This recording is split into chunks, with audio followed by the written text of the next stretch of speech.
Hello students, today we are going to do the analysis of book 1 of Utopia by Thomas More.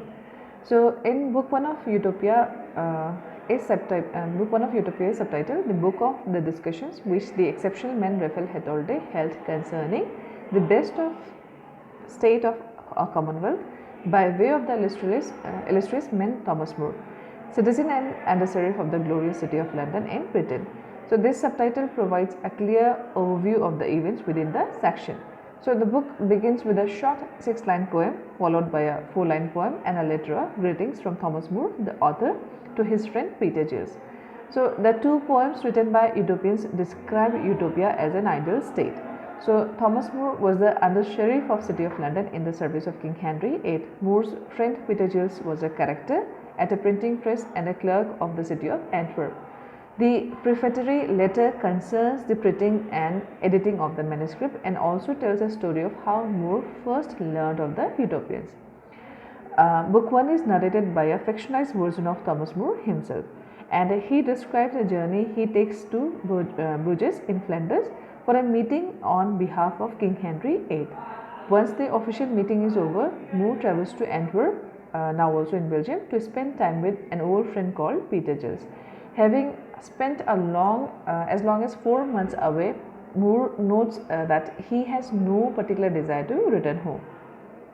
And his friend's conversation is so pleasant and so innocently cheerful that he wants to stay back with his friend here. Now he says that one day Peter introduces Thomas to a friend of his called Raphael Hetolde. Raphael, Peter explains, is a traveler who joined Amerigo Vespucci in his voyage of exploration to the New World. So Raphael is invited to Peter's home and the three men go into the garden to talk. Raphael, who was born in Portugal, explains that he and some companions left Vespucci in a new castle, probably which is the Peru. He says they by degrees insinuated themselves into the affection of the people of the country. They travelled under the equator and as far as on both sides of it as the sun moves, that means all around the world. So Raphael goes on to describe the habits and behaviors of the people he met, expressing strong opinions about their customs. Now here we see that intrigued by Raphael's idea, Peter asks, I wonder, Raphael, how it comes that you enter into no king's service. Raphael responds, I think my friends out not to expect that for their sakes I should enslave myself to any king whatsoever. Now he goes on to express his negative opinions about royal courts where favoritism and politics are more important than wisdom. He says he has seen this type of behavior in England. Now Raphael describes a dinner with the king, a cardinal, John Morton, for whom the real life Thomas More also worked as a boy, and other members of the court. So at dinner, a discussion came up about the punishment of thieves by death. Raphael expressed the opinion that such punishment is much too harsh but wouldn't stop men from stealing. So here he says that it were much better, he says, to make such good provisions by which every man might be put in a method how to live.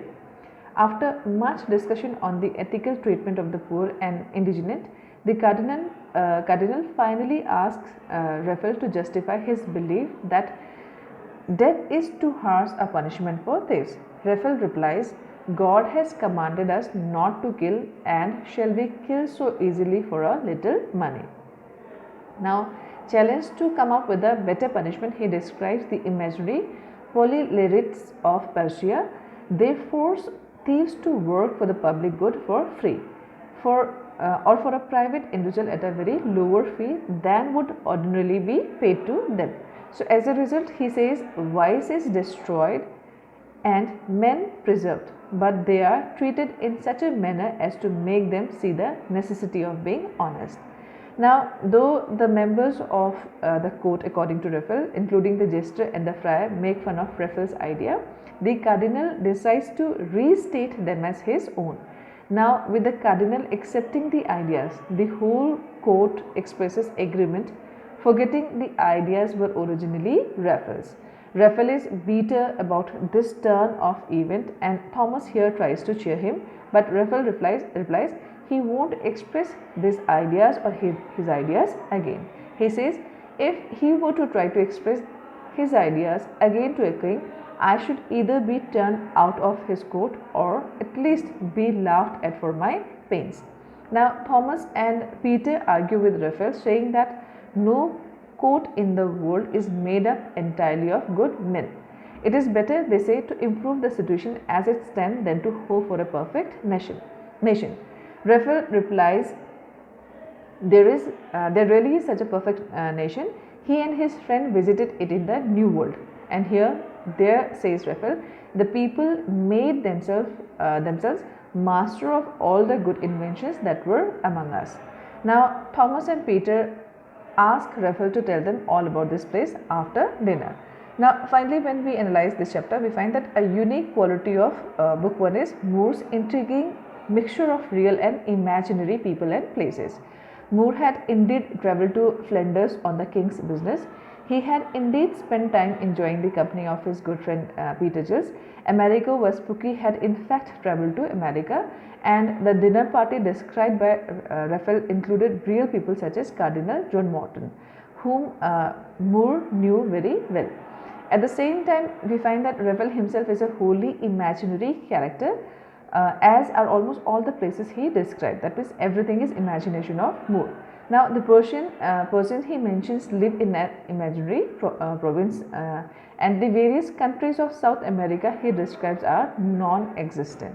Of course, the perfect land of Utopia exists only in the imagination of Moore. Now, the ideas which are expressed by Raphael are a combination of Moore's own ideas and political satire. It is all the more interesting, therefore, that the character of Moore argues against Raphael. In fact, Moore's character of Raphael is distressed by the ideas expressed by the character of Moore. Moore says one is never to offer propositions or advice that we are certain will not be entertained. Now, Raphael retorts by saying that is what I was saying, that there is no room for philosophy in the court of princes. The argument we see between the two continues with neither character backing down. And further, we find that it is not clear whether Moore intends the reader to believe in the character of Raphael and in his travels, or it is also not clear whether he intends the reader to side with the character of Raphael or the character of Moore.